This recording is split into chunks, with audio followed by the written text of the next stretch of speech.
Good morning students. Today we are going to learn about the fertilization process in plants. जो flowers में fertilization होती है वो हमने डिस्कस कर ली थी. pollination हमने डिस्कस कर ली थी कि जो pollination है उसमें जो pollen grains हैं वो स्टिग्मा के ऊपर अटैच होते हैं और वहाँ से ओवरी के अंदर जाकर fertilization करते हैं in the embryo sac.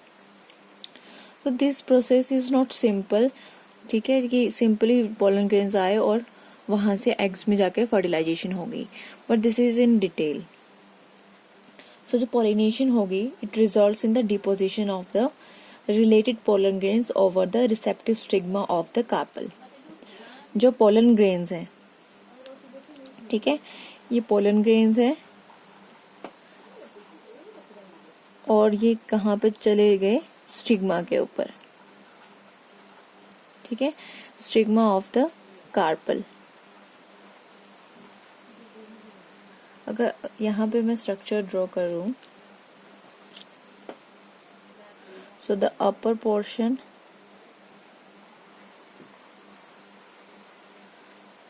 Is called stigma. ठीक है जी. तो यहाँ पे जो है पोलन ग्रेन्स आ गए. For example this one is the pollen grain. ठीक है, पोलन ग्रेन आकर यहाँ पे स्टिग्मा के ऊपर अटैच हो गया.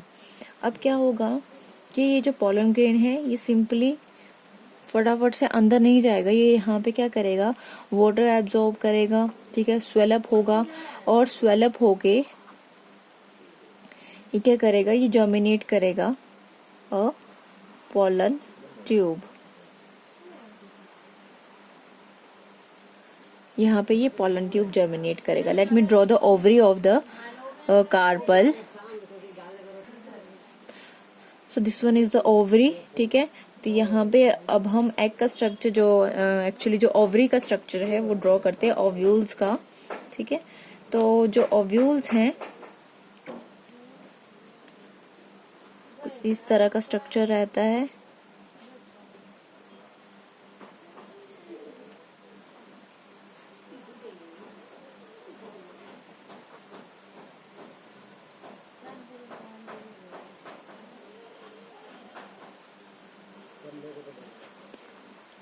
ऐसा स्ट्रक्चर रहता है.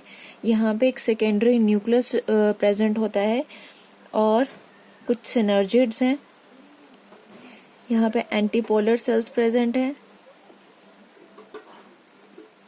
एग को मैं डिफरेंट कलर से ड्रॉ करती हूँ. Late me draw with this purple colour. ठीक है, पर्पल कलर से. और यहाँ पे सिनर्जिड्स होते हैं साथ में जो कि नरिशमेंट प्रोवाइड करते हैं फॉर दिस एग.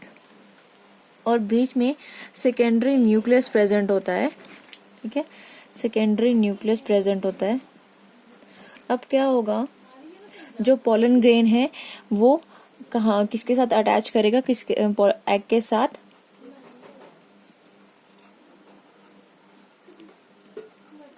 फर्टिलाइज करेगा. ठीक है, एग के साथ फर्टिलाइज करेगा. तो जो पोलन ग्रेन है वो भी हैप्लॉइड होता है और एग जो है वो भी हैप्लॉइड होता है. तो दोनों जो प्रोसेस है वो हैप्लॉइड है. ठीक है, दोनों जो स्ट्रक्चर है वो हैप्लॉइड है and it give rise to zygote. Fusion of this pollen grain and egg give rise to zygote which is 2n. n plus n is equal to 2n. ठीक है, तो जो मेल गैमीट है वो fuse करेगा zygote के साथ. यहाँ से मेल गैमीट जो है वो फ्यूज कर रहा है एग के साथ, फीमेल गैमीट के साथ. अब जो ये पोलन ट्यूब है, यहाँ से जो पोलन ट्यूब है, जब पोलन ग्रेन जर्मिनेट हुआ, यहाँ पोलन ग्रेन जो है वो जर्मिनेट हुआ, उसने पोलन ट्यूब को अराइज किया. ठीक है, पोलन ट्यूब वहां से अराइज होगी, प्रोड्यूस किया. आफ्टर रीचिंग दिस ओवरी, जो पोलन ट्यूब है वो एंटर करेगा through the micropylar end. So this one is the micropylar end. यहाँ से वो एंटर करेगा. ठीक है,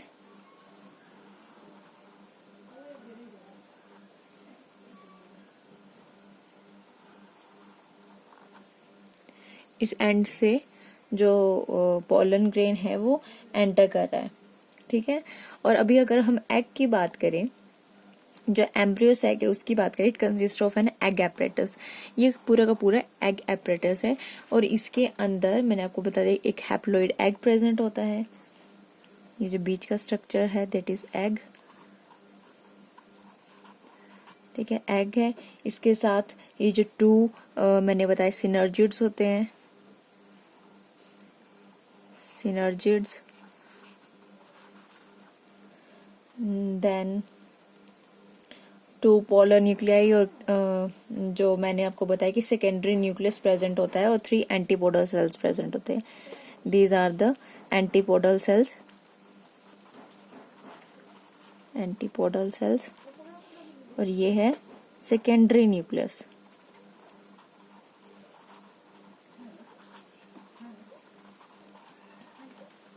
During the act of the fertilization, there are production of 2 male gametes, ठीक है।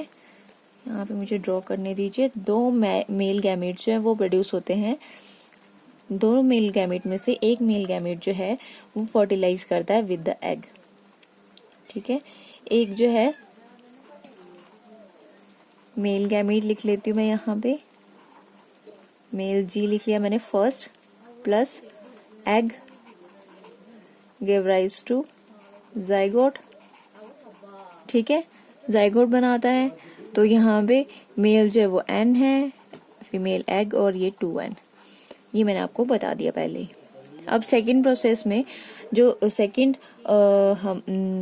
प्रोसेस है उसको बात करने से पहले हम ये बात कर लेते हैं कि ये जो जाइगोट है ये डिप्लॉयड है और fusion of one male gamete and the second male gamete, the second female gamete actually called as syngamy। Okay जी, इंपॉर्टेंट टर्म है syngamy। किसको बोलते हैं? Fusion of male and female gamete which give rise to diploid zygote. अब दूसरी जो चीज है वो है कि जो सेकेंड मेल गैमेट है, यहाँ पे मैं लिख देती हूँ, जो सेकेंड मेल गैमेट है वो फ्यूज करेगा, मैं सेकेंड लिख रही हूँ यहाँ पे, वो फ्यूज करेगा with the secondary nucleus, this one, ठीक है, सेकेंडरी न्यूक्लियस, मैं शॉर्ट फॉर्म में लिख रही हूँ। तो ये सेकेंडरी न्यूक्लियस होता है वो 2n होता है एंड दिस इज n। यहाँ सेकेंड से कंफ्यूज मत होइएगा, सिर्फ n और 2n। तो n और 2n give rise to endosperm which is triploid 3n, ठीक है। it is also, that's why it is also called as triple fusion। Triple fusion भी बोलते हैं, वेजिटेटिव फर्टिलाइजेशन भी बोलते हैं, वेजिटेटिव फर्टिलाइजेशन। ओके जी, सो दो प्रोसेस हुए, male gamete female gamete, zygote की फॉर्मेशन हुई डिप्लॉयड जाइगोट की, दिस इज कॉल्ड सिनगैमी। जो डिप्लॉयड जाइगोट है it actually give rise to, जो जाइगोट है it give rise to embryo, ठीक है। सेकेंड प्रोसेस हुआ उसमें male gamete plus secondary nucleus जो है जो कि 2n होता है, तो 3n एंडोस्पर्म मिल गया जो कि नरिशमेंट प्रोवाइड करता है फॉर द डेवलपिंग एम्ब्रियो, ठीक है। This is called triple fusion और vegetative fertilization. Then the mechanism involving the two act of fertilization, the two act, ठीक है, one and second is in the embryo sac is called double fertilization, and after fertilization zygote develops into the embryo, ovule develops into the seeds, and ovary develops into the fruit। So this is the concept of double fertilization, ठीक है, जिसमें pollen grain जो है वो stigma के पास आ रहा है, stigma के पास आके वो एकदम से अंदर नहीं चला जाएगा ओवरी के अंदर, पहले वो जर्मिनेट करेगा, ठीक है, वो एब्जॉर्ब करेगा न्यूट्रिएंट्स, फिर जर्मिनेट करेगा और जर्मिनेशन से वो 2 मेल गैमेट प्रोड्यूस करेगा, माइक्रोपाइल, ठीक है, this one is a micropyle and so micropyle के थ्रू वो एग के अंदर एंटर कर रहा है। एग जो है वो किस किस से मिलके बना हुआ है, एंटीपोडल सेल से, सिनर्जिड से, ठीक है। एग है यहाँ पे बीच में और यहाँ बीच में सेकेंडरी न्यूक्लियस है। तो जब मेल गैमेट एग के साथ फ्यूज होता है तो जाइगोट बनाता है विच इज कॉल्ड सिनगैमी, और डिप्लॉइड जाइगोट बनाता है। जब मेल गैमेट जो है वो सेकेंडरी न्यूक्लियस के साथ फ्यूज होता है तो वो एंडोस्पर्म बनाता है which is triploid, triple fusion बोलते हैं, ठीक है। And the zygote develops into the embryo, ovule develops into the seeds, and ovary finally develops into the fruit. So this is the fertilization in case of plants, और ये specially angiosperms में ही होते हैं, ठीक है। एंजियोस्पर्म्स में जो endosperm है, ठीक है, ये जो एंडोस्पर्म है जो कि न्यूट्रिशन दे रहा है फॉर दिस डेवलपिंग एम्ब्रियो, वो हमेशा ट्रिप्लॉइड रहता है, ठीक है जी। और जिम्नोस्पर्म के केस में इट इज हैप्लॉइड। एडिशनल चीज है ये, एन मीन्स हैप्लॉइड, ठीक है जी। एंजियोस्पर्म्स में ये बिल्कुल याद रखना आपने कि एंजियोस्पर्म्स में जो है वो ये डबल फर्टिलाइजेशन वाला कंसेप्ट जो है वो वेल डेवलप्ड है, ठीक है। ये कंसेप्ट जो मोस्टली एंजियोस्पर्म्स में भी होता है, फ्लावरिंग प्लांट्स में होता है, ठीक है, जिसमें this kind of fertilisation occurs. और कैसे कैसे होती है, दो प्रोसेस है, ठीक है, जिसमें डिप्लॉइड और ट्रिप्लॉइड जो है कुछ चीजें बन रही हैं। डिप्लॉइड जाइगोट है, ट्रिप्लॉइड एंडोस्पर्म है, और देन फाइनली ये क्या बनाते हैं वो भी मैंने आप लोगों के साथ डिस्कस कर लिया है। So thank you so much for watching that video.